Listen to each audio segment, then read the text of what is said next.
Andrew, this weekend is Remembrance weekend, Remembrance Sunday. It seems with factors relating to people in Thurrock and to events abroad that has a huge resonance for your constituents.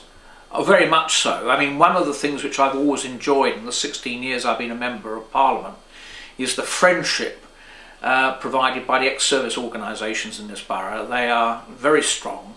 Royal British Legion, Royal Naval Association, the RAFA, and we've got the Far East Veterans, Burma Star, the National Service Men's Alliance, and I think that they've shown enormous enthusiasm, both for keeping alive the memories of those who sacrificed their lives in past conflicts. They do an awful lot of welfare work, and they've also supported me. I don't want to embarrass them. Supported me not in the party sense, of course, because they are absolutely neutral, but I'm very proud that they backed me when I was trying to get pardons for soldiers executed in World War I, which eventually we did after a 14-year campaign, and they were always with me on that.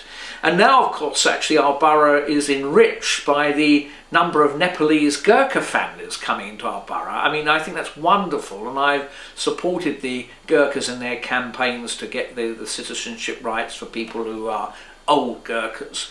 And I think that's wonderful, and they parade so well.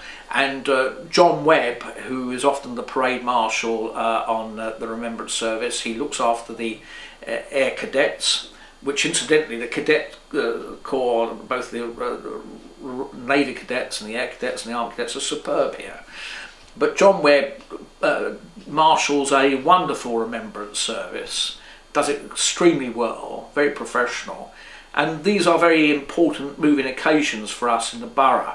And of course recently we had one of our own constituents killed in Afghanistan, a brave paratrooper, Nicky Mason, and I think it brought home to me the degree of sacrifice and bravery of these guys when we all went to the church in Averley to share with his family the grief of his loss, but also I hope our attendance at the ceremony showed how much we recognise him and his brave comrades in arms and their contribution to trying to bring a more peaceful world in some very troubled areas.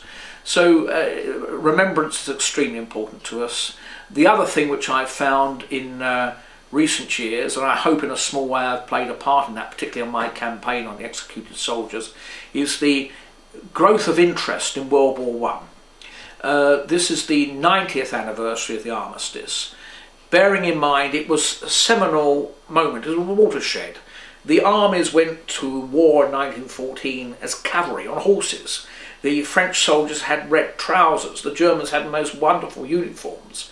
We emerged in 1918 with weapons of mass destruction, chemical warfare being used, terrible. The tank was used for the first time. The planes in 1914 were little more than kites. We emerged with bombers. So although these are dreadful innovations in a way, it marked a historic moment in the change in the kind of warfare which is with us today. Secondly, the map of Europe today, which I'm dealing with on the Foreign Affairs Committee, was largely shaped by the outcome of World War I, Treaty of Versailles, with both good things and bad things. Some of the problems are still with us, weren't resolved then. And on a social side, of course, it was a breakdown of the class system, the old houses largely went, and of course we had women's suffrage. This is the 90th anniversary, so a very democratic anniversary, with which we should be proud. The women had been denied the vote by men before World War I. Men could no longer resist it through their contribution to the war effort over those 4 years, and they got the vote in the general election in 1918. So it's a very important moment for our British history, militarily, politically, socially, and I shall be reflecting that when I'm at the Greys War Memorial this weekend.